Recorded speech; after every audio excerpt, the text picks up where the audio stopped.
আমরা জাস্ট ভেবে নিয়েছি যে কিছু লোক যদি চটকদারি চারটে কথা বলে সেটাই কিন্তু আমাদের কাছে সর্বপ্রিয় সর্বশ্রেষ্ঠ হয়ে দাঁড়াচ্ছে, এবং সেই সর্বপ্রিয় সর্বশ্রেষ্ঠ থেকে যদি আমরা বেরোতে না পারি তবে কিন্তু ৩রা জানুয়ারি 1992 সালে রাম সিং বিলিং যিনি মারা গেছিলেন তার কথাও আমরা ভুলে যাব, বা 28শে নভেম্বর 2020 রাকেশ সিংকে যখন জ্যান্ত পুড়িয়ে মারা হয়েছিল তার কথাও আমরা ভুলে যাব।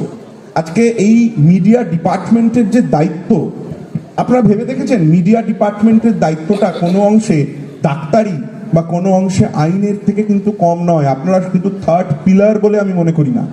আমি মনে করি যে আপনারা সেই অর্গানাইজেশন, সেই প্রতিষ্ঠান যারা আমাদের চোখ কান হয়ে থেকে যেতে পারেন হাজার বছর।